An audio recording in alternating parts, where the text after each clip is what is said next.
the world #1 with the white pieces. And this is a clash between the world #1 and the youngest ever World Cup winner, undefeated so far here in South Africa. Javokhir Sindarov is Magnus Carlsen, one way or the other, always finds himself in the fight for championship. Playing with the black pieces, the knights have come out. That's the big development in this one, so just a slightly more progressed version of what we've been seeing. I do like that centralized knight putting pressure on e5. Yeah, that knight puts pressure on the center. It hints at going towards the only undefended pawn in the black camp. So Magnus might have to take a time out to deal with this somehow. Same skeleton to the position as we saw elsewhere. Kind of same principles, but slightly different moment in the game. Maybe Magnus, knowing him, will not want to kind of take the center. He might just play a more conservative move and give Javokhir some decisions to make here. All the pieces likely to stay on for a while. And I wonder how hard that decision is to make, because you consolidate your center, but essentially for at least the time being, that bishop on b8 just feels like an unhappy camper there. You're blocking its path ahead. So not really an easy approach for black here. How do you respond in that middle of the board after this move? Knight c5 does look like a threat that's coming up. I wonder how much you want to put your queen and bishop lined up on that diagonal, David, potentially also threatening or eyeballing that pawn on h2. Yeah, makes some sense. Maybe at the right moment, the white bishop will step over and glare down at the queen. But Magnus might have that on his radar at some moment. Yeah, the problem pieces are possibly these two, I would say. Especially the knight sitting on the back rank will want to get out into the game. So I could imagine Magnus in some world trying to just bring it over to protect its king. And, okay, no, I was wrong. He does go for the symmetry, the big X. There you have it. The only board that will sport it, at least as of yet. And an immediate recapture in the center here by Javokhir Sindarov. And a capture back by Magnus Carlsen. That's a full throttle battle already. When you've got this kind of a center, you know, you've got the trades now. The imbalances are created currently with that F line open for Magnus. Again, there is still tension on the board in those central pawns.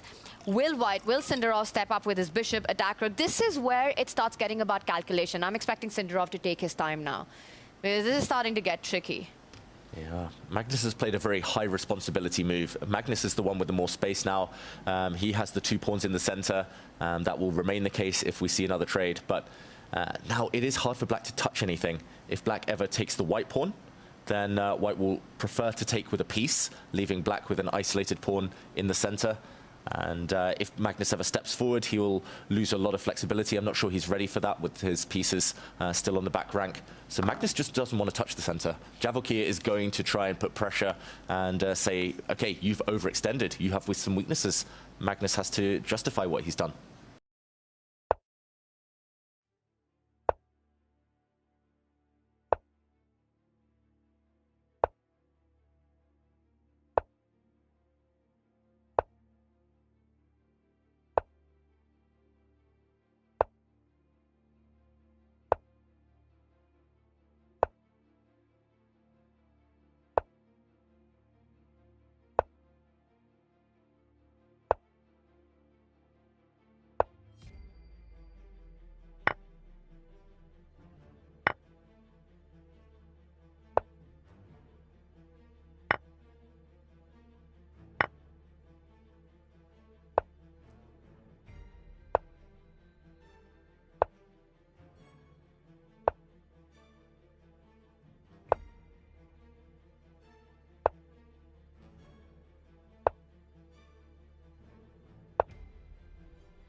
there we go.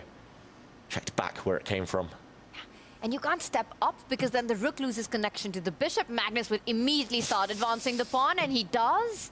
Does step up. Well, as you said it, you can't do it because now the pawn has permission to move forward.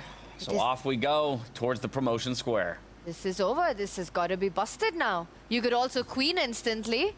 It would be a queen versus rook dynamics. How confident are you of that convert, Magnus Carlsen? I think that's just a winning endgame. If he pushes his pawn now, gives up his rook, bishop trade is going to be queen versus rook and pawn come the endgame. That should be winning. I don't think white can hold that. He could also probably just move his rook away and keep the pawn promotion up his sleeve for later. Well, it looks like all roads lead to Rome, but Magnus, knowing him, he's looking for the maximum.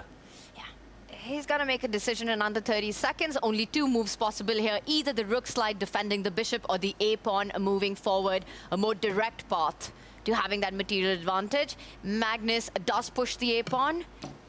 That's the equivalent to banking it, to saying, okay, I'm going to get a queen no matter what. And